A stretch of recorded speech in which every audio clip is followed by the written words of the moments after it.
Black Magic have introduced a range of squid jigs, or EG jigs as they're known in Japan, and there are a few factors that make a good quality squid jig. And first and foremost is the prongs on the jig. The Black Magic ones are black and they're incredibly sharp, because when a squid comes along and attacks your lure, the minutest touch of a tentacle and you will hook it. They are very, very sharp. The end cap has a bit of lumo on it, which I think gives the squid a target point to aim for, so that increases your hookup rate.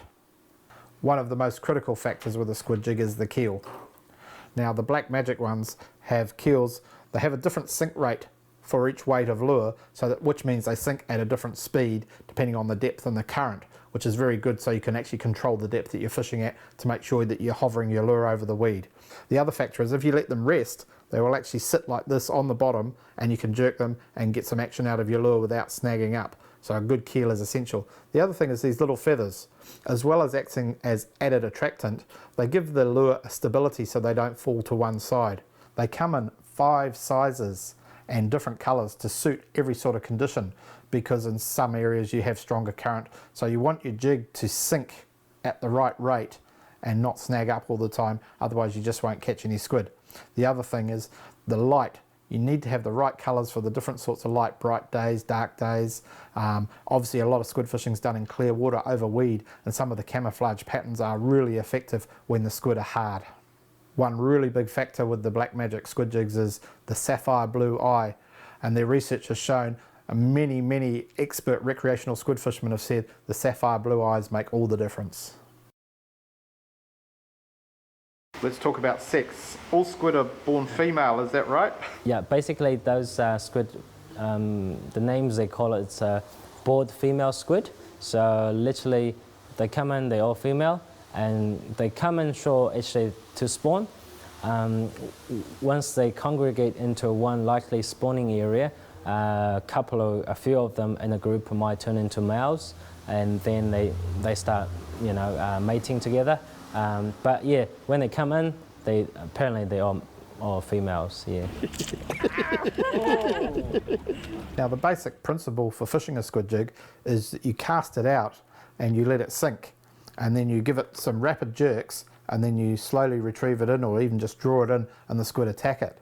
But the big question, as I said to Tony, how should you strike with a squid jig? Not as that aggressive, to be honestly. Basically, with the design of the squid jigs and the way squid takes your squid jigs, all you need to do is just a nice easy lift on the tip and they should be hooked. If you do a too aggressive strike, you normally find out there's some tentacles left on your squid jig hook, but you're not attached to the whole squid. So basically, when you touch your squid jigs, a good squid jig should give you a very nice zigzag action, like. And then if you repeat it again, it will do the same thing. So that only comes in when it's a reasonably quality squid jigs. It gives you a really good action. That's very important to attract squid to come to bite your jig.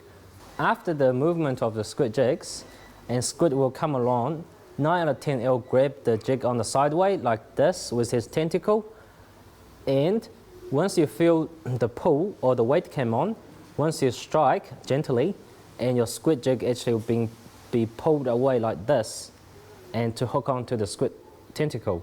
Now, 9 out of 10, again, it will be a very light hookup just on the tentacle, so be gentle once you hook up a squid. If you yank it too hard, it might pull out or break the tentacle. So tell me about the life cycle of squid. Basically, they hang around our shore on East Coast so far as I discover, all year round. But the reason we've been catching them is because they're big enough to be caught. They start getting to hen size, about this big, around May and June, I mentioned previously. So these are the size they feed very viciously and aggressively. They apparently, according to the Japanese research team, they reckon they can grow up to 5% of their body weight every day once they get up to a hen size. So they feed it very, very aggressively and grow very quick. And squid, basically their life only lasts about 12 to 13 months long. So from the egg, they hatch up to hen size, it might take about 4 to 5 months because there's not much food they can hunt around. They only feed on the small shrimps and krill and stuff.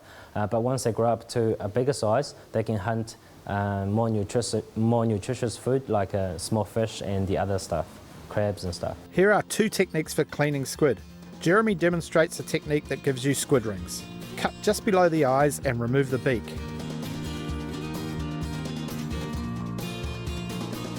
Clean out the gut cavity and rinse in seawater.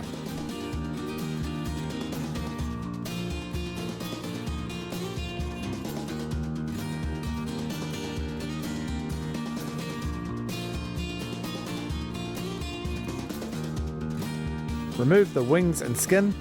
The wings can be eaten or used for bait.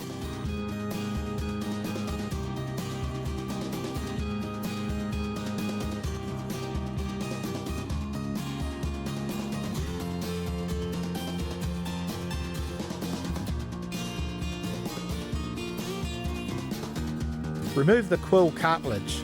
This is the hard, clear, plasticky looking thing. Trim off the bottom skin, and now you're ready to cut your squid into squid rings. Tony demonstrates a method which is used to give you an envelope of squid.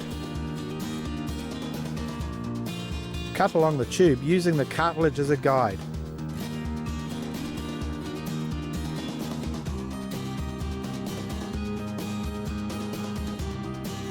Separate the mantle from the guts.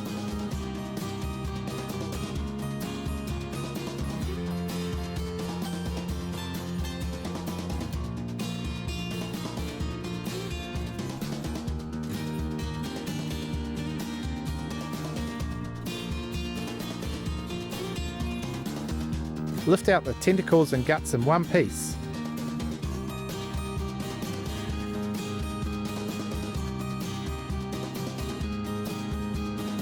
Remove the wings and skin, then simply wash off your prepared squid. It's now ready for cooking.